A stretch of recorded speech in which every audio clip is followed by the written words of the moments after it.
Hi there, this is Ranjit and I have this Samsung Galaxy K Zoom with me, and in this review we'll be looking at the smartphone portion of this Galaxy K Zoom. And this Galaxy K Zoom is a hybrid device.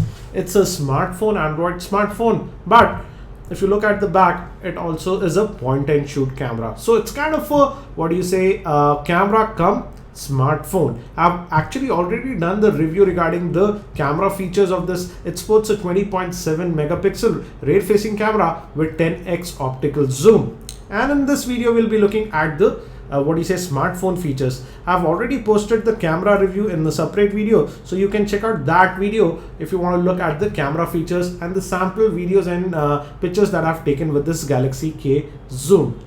And regarding the specification, this phone also sports some decent specifications. It sports Exynos hexa-core processor, that's a 6-core processor, and regarding RAM, it has 2 gigs of RAM and 8 gigs of internal storage. We also do get micro SD card slot. It's over here, hot swappable, so you can easily add a micro SD card to this device. And regarding the screen, it sports a 4.8-inch Super AMOLED screen. As you can see, it's a pretty vibrant screen. And regarding the software, it takes a lot of cues from the Samsung Galaxy S5. We actually get the new touch Wiz interface that we have earlier seen on the Samsung Galaxy S5. I'll actually show you all those features a bit later. But before that, let me actually give you the physical overview of this device. On the top, we have the 3.5mm headphone jack, and if you notice, the phone is a little bit chunky because it sports a point and shoot camera within this device. And here we have the volume rocker. This is the power button, and this is the dedicated button for the camera shutter. Moving towards the bottom, we have the main microphone, micro USB slot that will be used for charging this device, and here is the micro SD card slot, and we have an opening here for the lanyard.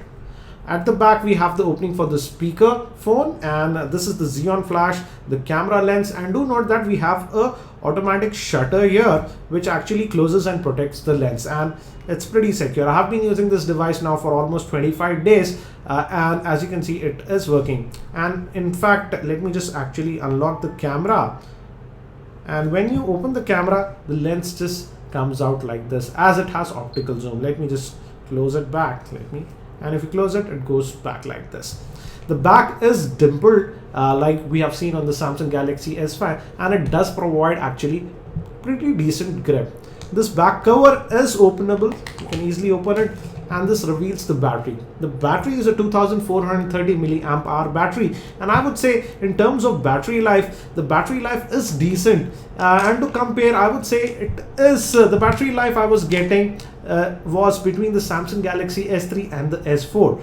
I would say it could easily last me for a full 1 working day without any issues with my normal usage scenarios. At the end of the day, I was having around 25 to 35% battery life at the end of the day. So the battery life is decent with normal usage. But yes, if you go really bonkers with the camera, and as it has a Xeon flash, and if you take a lot of videos and pictures, let's say 60-70 photos and a couple of videos, so yes, you might have to swap the battery in the middle of the day. But with normal usage, I would say the battery life is pretty decent on this Samsung Galaxy K Zoom. Moving towards the front, we have a 2 megapixel front facing camera, and I tested that with Skype, and the Skype video calls were very good. This is the earpiece, and I have to say the call quality on this device was very good. I would say excellent clarity while making cellular calls. And one con that I have with this device is that we do not have any physical LED notification light over here. So if you get a missed call, SMS, etc., that is not denoted. So that's a little bit of a downer in my opinion. We have the 4.8-inch Super AMOLED screen, which is a 720p HD screen. And at the bottom, we have the home button, and we have the 2 touch type capacitive buttons. This is for the multitasking, and this is the back.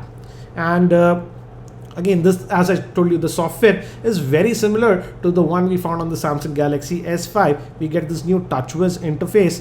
These are circular, and if you go to settings, it's a little bit different. By default, it will be in this view. You can change the view. By default, let me just go back. It would be in this list view like this. But I don't like this because you have tons and tons of options, and you can easily get confused. So you can fortunately move it. I like the tab view because this makes a lot of sense. And here you have a lot of settings. I'll come back to that a bit later, but first let me show you the Android version that we get with this. If you go to about the device, as you can see, we are getting the Android version 4.4.2, that is KitKat out of the box on this device. So you're getting fairly a new version of Android out of the box. Regarding internal storage, as I told you, you have 8 gigs. Out of that, you get about 4.5 GB available to you. But we also have a micro SD card slot on this device. So that's regarding storage. And now let me actually show you some of the new features that we find on this new interface. We do have this toolbox over here. And as you can see, we have this floating circle over here.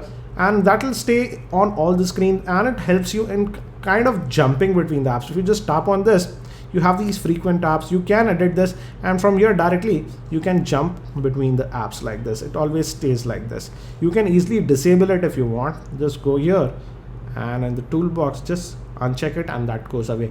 We also do get the ultra power saving mode, and here as you can see we have 95% battery life, and it says that if we enable this mode we'll get about 11 odd days worth of battery life and standby time.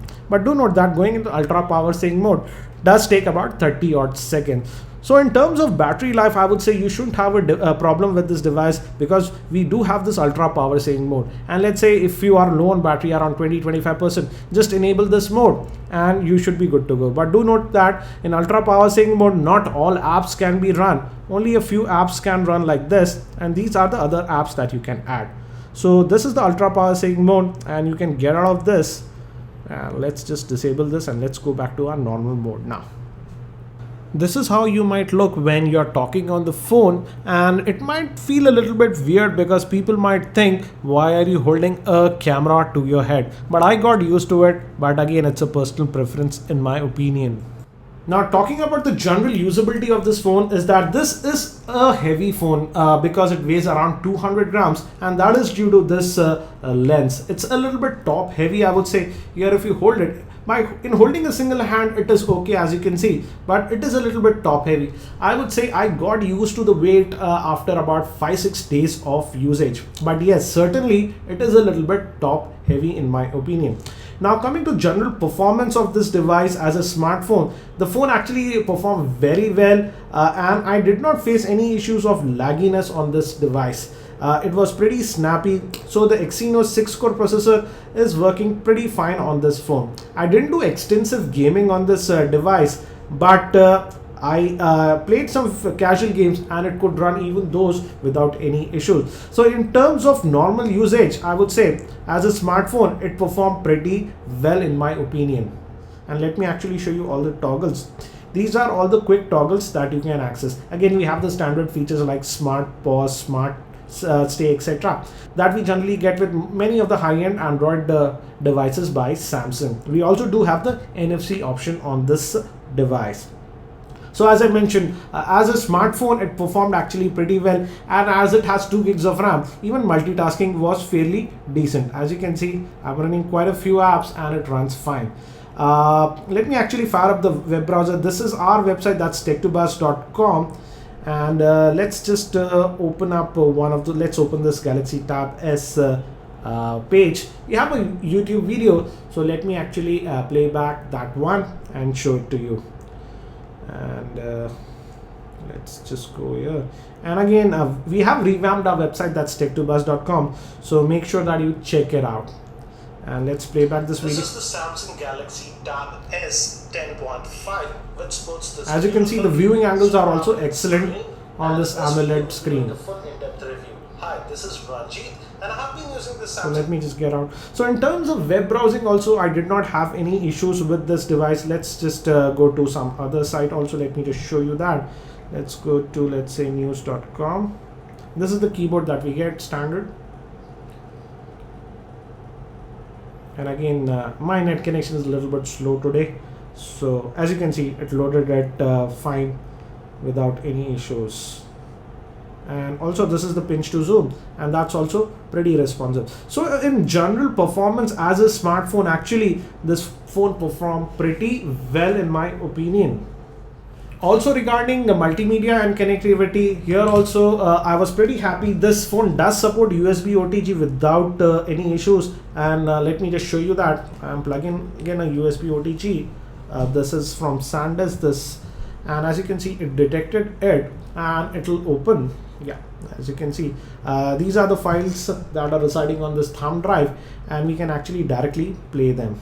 And this is a 1080p video, as you can see,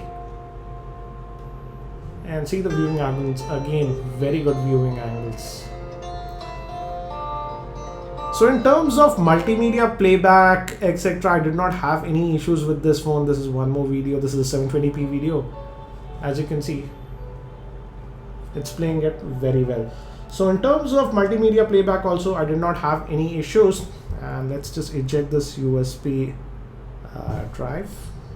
It just goes away, and now you can just plug out. So now moving to the camera, as I told you, it has a proper point and shoot camera. I won't be going in depth regarding the camera because I have already made a separate dedicated video regarding the camera performance. So you can check out that video for video and picture samples that I took. So overall, to sum it up, the Samsung Galaxy K Zoom is a kind of a special device, I would say a hybrid device, and it's for people who are looking for a proper point and shoot camera but would also like to have a smartphone in that device. And this device might be perfect for people like that. Also, the camera is pretty good as it has 10x optical zoom. And also the smartphone performance, as you have seen, is pretty decent. And overall, if you're looking for a hybrid kind of a device, you can have a look at the Samsung Galaxy K Zoom. But again, just for a smartphone, it's a little bit on the heavier side. Also regarding the pricing, this Galaxy K Zoom in India is being sold by Amazon, and at the time of shooting this video, that's August 2014, it's selling for around 25,000 rupees. Also, don't forget to watch the camera review that I did for this device. I hope that you found this video review helpful. If you found it helpful, I'll appreciate if you can click the like button, and if you're not subscribed to my YouTube channel, subscribe to the same. Thank you. This is Ranjit, and I hope to see you in my next video.